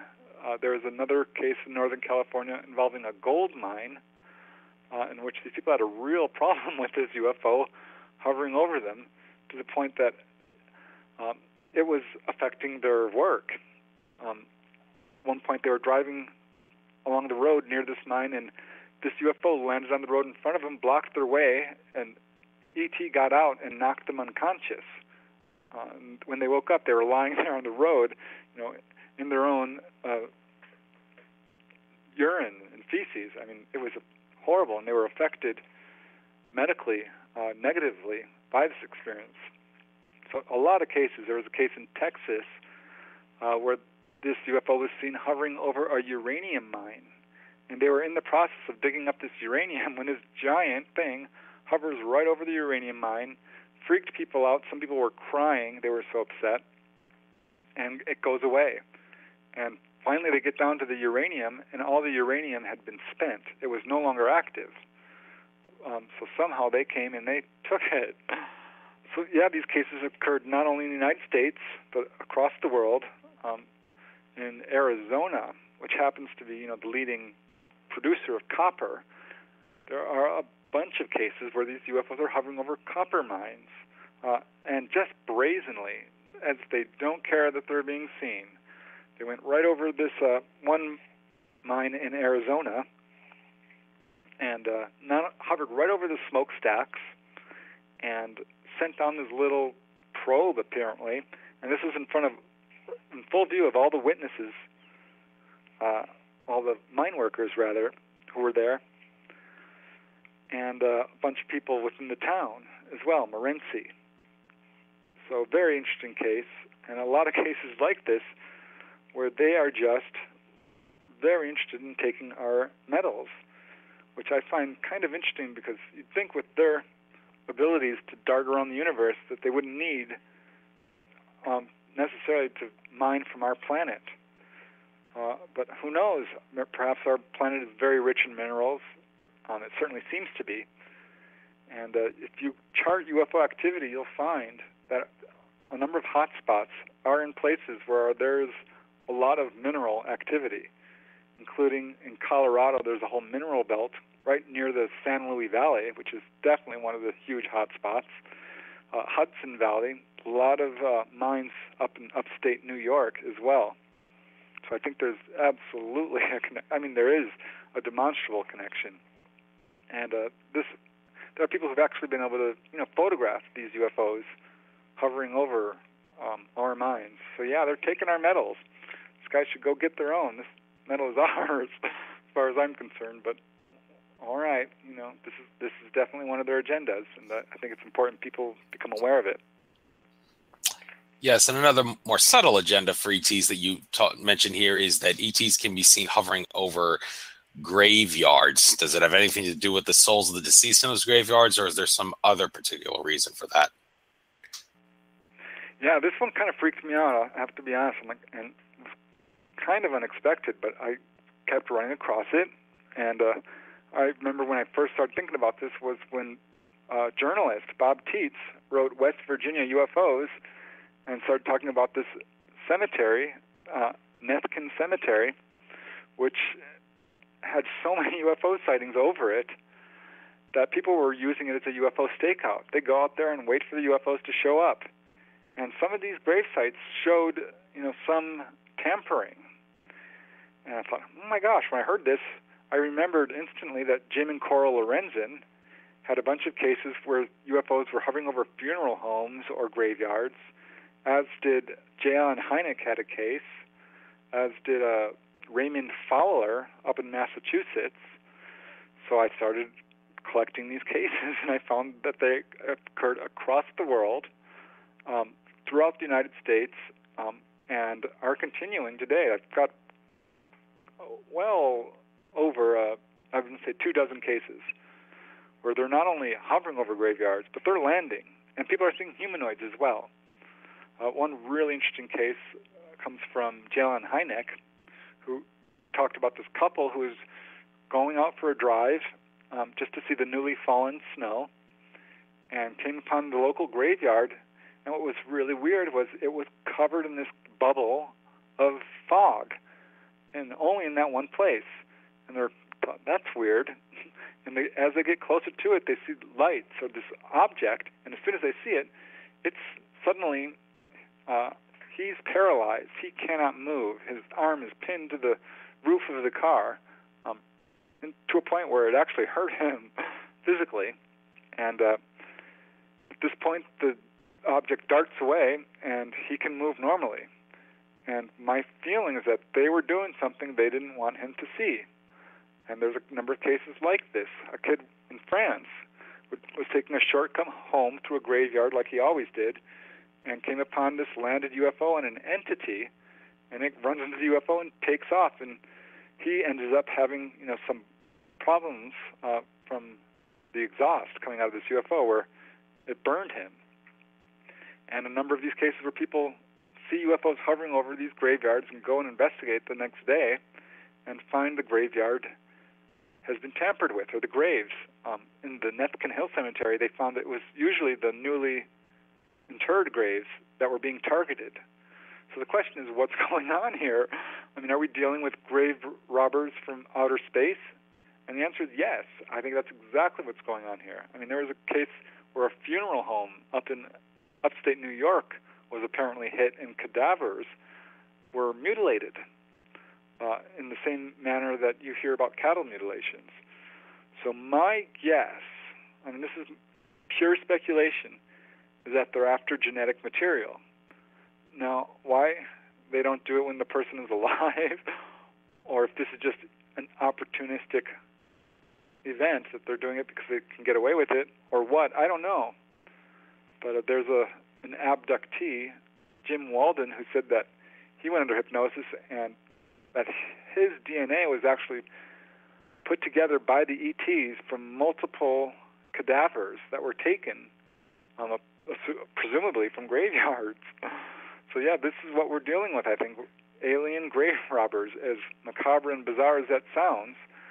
It's hard for me to run away from that theory. Though another researcher, Corrales, I forget his first name, Tim Corrales, at any rate, he also looked into this. He wrote an article about this. It's funny, I wrote an article about this and I sent it off to Fate magazine and they rejected it, which, is fine. They've rejected other articles I've written for them, but I thought this was a good one, and they were accepting most of my articles at this point. And I found out why they rejected it in the next issue, because Corrales had just written an article as well about UFOs over cemeteries, and it was focusing on the Nethkin Hill Cemetery in Virginia. So he kind of beat me to the punch on that one. I later got it published and reprinted in the MUFON Journal. But he speculates that perhaps they were after alien implants, which I thought, hey, I hadn't thought of that. So perhaps that's it. Or, I don't know, human souls. I don't know. I don't know what's going on here, but I'm guessing it's got something to do with, and they're very interested in our bodies when they abduct people, and I'm thinking it's about genetics, but I'm only speculating there. It is bizarre, though. No doubt. And some bizarre things that ETs do to people. Seeing here the incredible shrinking abductee about some abductees are being shrunken down in size, which also begs the question, are some abductees actually being made larger in size, the flip side thing? So what's this shrinking abductee thing all about? Yeah, this is probably, one of my favorite chapters for sure in both books, and really bizarre. I started to hear cases where people said that they were shrunk down in size and put into a miniature UFO. First time I heard it, I didn't believe it. I just dismissed it completely until I heard Betty Andreasen say that this happened to her. I thought, oh my gosh, and she described how she saw this man who was taken into a UFO, and that UFO was struck by a beam of light from another UFO, which shrunk the UFO that the man was in down to like a tiny little thing, and it darted off. And she asked her ETs, what's going on? And they said, oh, we deopulate. That's what they call it, shrinking down. Now, deopulate is not a real word. This is just something that they termed deopulation, where they can actually shrink things down with a beam of light. Very bizarre, but it came up in another case to a contactee in Oregon. Same thing. They were taken on board, and they were much shorter when they were on board the UFO than when they were in real life. Very bizarre. There is one case which occurred in New Mexico to a schoolgirl at recess. She was struck by a beam of light from this UFO hovering over the playground there. Rushes home. She's got some burns and some very bad eye irritation type things. But following that, in the weeks that followed, she grew like 3 feet. And very bizarre, unusual growth as attributed from a UFO beam, which not only happens to people, by the way, but to plants as well. Number of accelerated growth of plants. Now, there are a lot of cases where people have seen a UFO as, say, like a ball of light, and suddenly it expands into a very large mothership type thing. Not just one or two cases. This type of thing abounds in the UFO literature. When it comes to UFOs, I don't think size really matters. I've got cases where people have been taken on board, and, one case, this guy noticed the size of the room changing, and he said it was very disorienting because at one point it would be like a 20-foot room. Next thing he knew, it was like 50 or 100 feet, and he did not know what to make of it. I talked to another guy, same thing. He was taken aboard this vast, huge, triangular craft, and noticed that sometimes when he was on board, he was taken aboard numerous times, it would be really small, and other times it appeared much larger. And he got to the point where he was not scared anymore, and he was talking to the ETs and was able to get a bunch of information from them, actually, and asked them, what's this with your ship? It's changing sizes. How big is this thing? And they laughed and said, oh, it's as big as we need it to be. They can control the size. There's a couple of cases from Jacques Vallée where he's interviewed witnesses who see a small UFO, maybe the size of a room or a house. They go on board, and this thing is giant inside. So these guys have the ability to control time-space. This speaks back to time travel. And one of my favorite cases of all times about this phenomena comes from Leonard Stringfield, the crash retrieval guy, who interviewed the first guy really to really take crash retrieval seriously, other than Frank Scully. And Leonard Stringfield collected a good 100 cases at least of crash retrieval cases.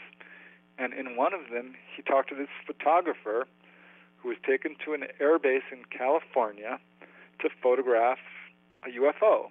Not that unusual for him. This is something he's heard many times before. They bring in all kinds of experts, crash experts and reptile experts and metallurgists. And he was a specialist in filming metal. So he was brought in to film this UFO, which he did, and they wanted him to go inside as well and film the inside. So he's filming the outside of this UFO, which is about 20, 30 feet across, goes inside it, and his mouth drops. He could not believe it because it was giant inside. He instantly hopped out, looks at this thing, goes back inside, and sees it. The inside is much, much larger than the outside. It was so large, he said he could not have thrown a rock across it and hit the other side. Blew his mind, and it blows my mind. These guys have a technological capability that is just incredible. Size does not matter. They can shrink people down to tiny little things. They can expand the size of their ships and shrink them down as well.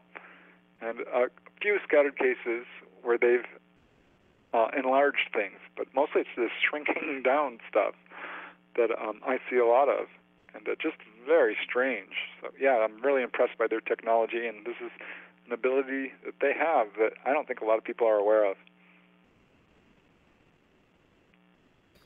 Thank you. And another thing that was actually on the first paper here, the volume 1, but I didn't mention it, about one way that the ETs contact people is through the telephone.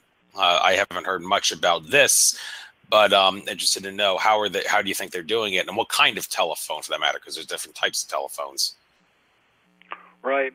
All kinds of telephones, actually, and not just telephones. I mean, cell phones, stereos, radios, televisions, and to start off, I know how this sounds. This sounds like, right, what are you talking about? Are you out of your mind? But if you look at UFO phenomena and how they interact with people, you will see that they have a penchant towards affecting electromagnetic instruments of all kinds. Case after case of them affecting engines, for sure, where they knock out car engines or plane engines, all kinds of engine effects. But also street lights and fuzzing up radios, fuzzing up TVs, number of cases where people have seen UFOs and their radio starts beeping all these weird Morse codes, and telephones as well. When I first heard of this, I'm like, I don't know. One really famous case is that of Jack Sarfati, who's now a pioneering quantum physicist who's challenging Bell's theorem about quantum entanglement and really into this kind of almost paranormal aspect of quantum physics.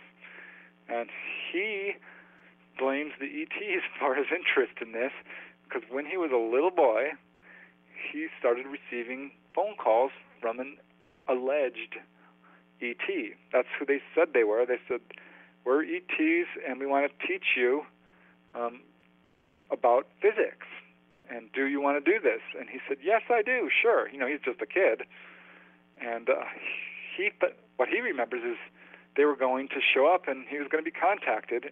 And he brought all his friends together and they never showed up. And his mom says, no, that's not at all what happened. You started receiving these phone calls from these guys for about 3 months. He would be talking on the phone for hours at a time, and his mom became very concerned because not only did she not know who these people were that her child was talking to, but he started to change. He started to become very starry-eyed and talking about grown-up terms and scientific terms that were beyond even her. And it really concerned her, and so the next time she caught him on the phone, she ran up and grabbed the phone from him and said, whoever this is, don't call here anymore, and hung up. And they never called him back. Now, Jack Sarfati doesn't really remember this part, but says that he became very interested in physics around this time and, blames that initial incident for his pioneering work in quantum physics, which I find fascinating. And this is kind of a typical case. Betty Andreasen, she started receiving weird phone calls. They'd usually come on the same day, same time, and she'd hear the voices and chattering in languages she didn't understand. Sometimes, once they called, apparently because she was doing a hypnosis session and she was revealing a lot of material that they did not want revealed, and they apparently were angry about it. But they called. There were several of these types of incidents. And this happened to one of Bud Hopkins' clients as well, Debbie Jordan, who would always receive phone calls. And it was always the same time, like Wednesdays, I believe it was. And she'd hear these strange voices, and not only voices, clickings and buzzings and other strange sounds, and a weird language, which was very strange, and she didn't like it at all. Contacted the police. They were not able to track it down, and it eventually stopped. Now, she was pregnant at the time, and the phone call started when she was pregnant and ended with the birth of her child. And she became really concerned when her child started to speak in that weird language as a 2-year-old that she had heard on the phone. Had a real bad speech impediment problem, apparently, and had to have therapy because of it, and eventually grew out of it. But she's blaming these phone calls that came in. So I started looking into this, and I found that a lot of researchers have uncovered these types of cases, and there's a whole history of it. I've got a number of cases myself. Whitley Strieber, he had an incident where a voice started talking through his stereo and holding a conversation with him, and this was beyond these other bizarre phone calls he was getting, which he also contacted the police about, who were not able to trace. He looked into this whole stereo incident and found that, no, it's impossible to hold a conversation with somebody through a stereo unless it has a sender, which it doesn't. It's only got a receiver. But there's another case in Colorado, same thing. These UFOs started talking to these people through their radio. There's another case in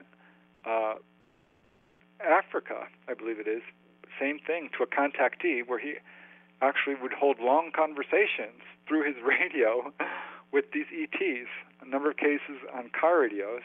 One guy I interviewed, an abductee from New York and Florida, said that he was having these constant phone calls, always coming on the same day, and just weird buzzings and clickings and like that. And he would also have telepathic messages from the ETs in which he'd say, "Oh, we're coming. The time is soon. We're coming." He'd hear this in his head, something I've heard from other abductees. And his experiences usually started while he was driving down the road, and he'd see this ball of light, which would come swooping towards his car, and he'd have missing time. So one day he's driving down the road, and he sees this ball of light. He's like, "Oh, no, here it goes again." He's not happy about his experiences. He doesn't like them. And the ball of light goes away, and he's like, maybe nothing will happen. His phone rings, and he answers. He looks at the readout, and it's like, no number, no such number, and answers it, and nothing. It rings again. He answers again, and there's a voice this time, high-pitched, and it says, "We are coming." And he was terrified, hangs it up, tries to race home, but doesn't make it because this ball of light appears again, and he has missing time. I mean, he does make it home eventually, but had a UFO encounter, an interrupted journey. So yeah, these ETs are contacting people through the phone, and it's been going on for a long time. John Keel talked about this. He had a number of cases with witnesses and experienced it himself.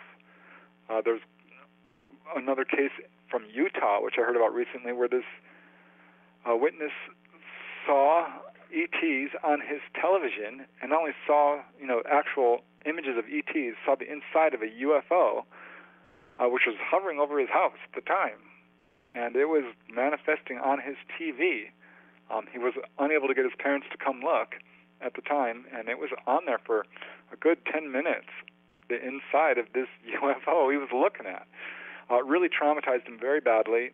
He was a really well-respected kid, a teenager, and no one thought he was lying. It upset him really bad. I saw a drawing of what he allegedly saw. So yeah, ETs contact people in a number of different ways, and through the phone is absolutely one of them. Thank you. Just so you know, we have just over 10 minutes left on the live feed. If you want to go past 11 Eastern just to finish something, that's okay. I don't want to go too far past 2 hours, though. A lot of the questions you gave me here to ask you were specific about UFOs. I really wanted to talk about the other things. So I guess if I had only stuck with these, I could have fit all them in a 2-hour span. But enough of that. I want to ask a couple more things, maybe do a couple subjects here quickly on the fly so we can fit them in. This whole thing about angel hair. Well, what's that subject all about? Yeah, angel hair is pretty rare, actually, though it's occurred across the United States. There's cases in Australia. There's a bunch of cases in France. But otherwise it's pretty rare. It's been occurring since the modern age of UFOs.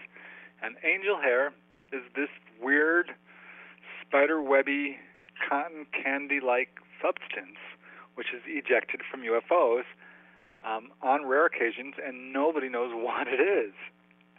Nobody knows what it's for or what causes it. There are probably about maybe 30 or 40 cases in total, which is really not that much when you consider, the thousands upon thousands of sightings that occur almost on a yearly basis right now. One case I'll talk about occurred in the San Fernando Valley. I like this case because I live in the San Fernando Valley. I know this area very well. I know exactly where it happened, and it involved a bunch of witnesses, scores of witnesses, who were watching these two spherical UFOs, spherical metallic objects, darting across the San Fernando Valley here in Southern California, outside Los Angeles. And they were being chased by these jets. The UFOs scream across the sky and eject this material called angel hair. And it floats down, and there's a ton of this stuff. Not literally, but just an enormous amount. Definitely not a ton. Let me take that back, because it doesn't really weigh anything. But an enormous volume of stuff. And it was so much of it that it was actually draped over a 2-block area, covering the streets, covering vehicles, draped over telephone wires and trees and homes. And people were running out and trying to collect this stuff and touch it, and it's very staticky. It kind of leaps away from people or clings to you. And as soon as you touch it, it sublimes immediately. It dissolves into the atmosphere. And in fact, dissolves pretty darn quickly. It's rare that it will last on the ground more than a few minutes. But there was enough of it where people were scooping it up with sticks and trying to collect it in containers, which they did. And then you open the container and it's gone. This stuff just dissolves. A number of cases where this was seen over schools in France during the 1950s, a whole string of cases in Australia. So yeah, it's a worldwide phenomenon, and some people have been able to actually get samples of this substance, and it does appear to have some elements to it, but we don't know what it's for or what it is. The speculation is that it's got something to do with their UFO's plasma-like engines or electromagnetic engines, and it's causing some sort of a reaction in the atmosphere to create this substance which dissolves very quickly. But we don't know. I mean, it could be used to affect the atmosphere in some way or to affect us even. The truth is we just don't know. But it's a pretty darn rare event, and not a whole lot of modern cases, but there are cases, a few historical cases, a few modern cases, and a few cases throughout the decades, from the 40s, 50s, 60s, and 70s, and so on. But very interesting. I'm really hoping that someday, there are a few photographs of it, and some analysis have been done, but no one's actually been able to preserve a sample indefinitely.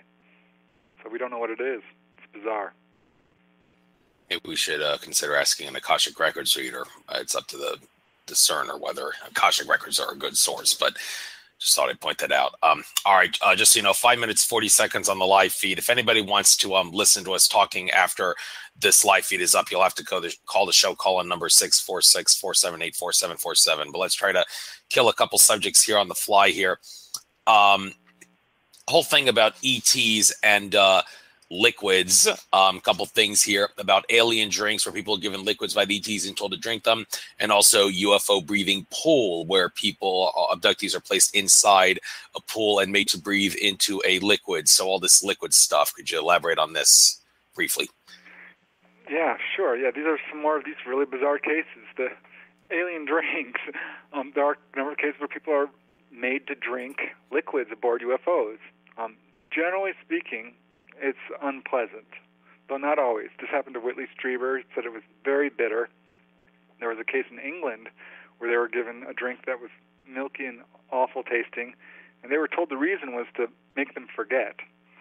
So perhaps these ETs are drugging people to erase their memories to some extent. I think that's one of the theories for sure. But a number of cases like this where people are made to drink liquids, sometimes these liquids are really bizarre colors, bright blue or bright orange or bright red, and we don't know what it's for, whether it's a medicine or a drug or some sort of a nourishment. It's unclear. One lady who was a contactee, had friendly experiences with human-like ETs, was given a ET drink, and she says it helped cure her of a nearsightedness, of all things. So I don't know. There's several cases where people do feel like it's nourishment and it tastes good, orange fizzy drink or something like this, but a number of cases where it doesn't taste good, and they're not told why they're given these drinks. But very strange. But that's it in a nutshell. As far as the UFO breathing pool, this is really bizarre and equally mysterious, and very rare, actually, but turns up enough where it's definitely deserves analysis and study, where people are taken on board a UFO and put into this pool of liquid, kind of like a hot tub, or some describe it as more a cylindrical type thing, but they're submerged in this liquid and forced to breathe it. Now, normally you can't breathe water, but apparently aboard UFOs you can. It's very traumatic, usually, for these people who don't understand what's happening to them and don't want to breathe liquid and suddenly find that they can. I don't think it's so that humans can travel through stars and withstand pressure from gravitational turns and things like this, because there's no evidence of that when people are taken on board a UFO, that the UFO is even moving. They don't feel anything like that. I think it's got something more to do with medical experiments, perhaps, or emotional experiments, or preserving people, or something in that direction. Hard to say. A lot of cases like this, I've talked to people personally who've had this experience, and it's very bizarre. I think what we're dealing with is some sort of perfluorocarbon, because we're actually able to do this now. Scientists have developed oxygenated liquids, which they've been able to keep mice alive, and humans have had some experience with this as well. And it does help with deep-sea diving, where your lungs would normally collapse, or something like this, under high pressures. That might be a reason, or maybe to test the volume of a human body by reducing the empty spaces in between. That could be a measurement device. We don't know, but it is one of the more bizarre experiences that people have aboard UFOs.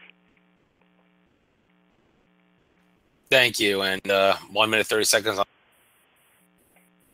asking a simple yes or no question about the 10th and final article in the volume about UFOs and rockets, where it explores cases in which UFOs have been observed monitoring a wide variety of rocket and missile launches across the world. A simple yes or no question in this interview. Do you or do you not believe that these UFOs are monitoring these rocket and missile launch sites in order to prevent the human race from destroying itself? Absolutely. I think that's one of their agendas, yeah. I think probably multiple reasons they're doing it. They've even observed toy rocket launches. So I know you want a yes or no question, but yeah, yes.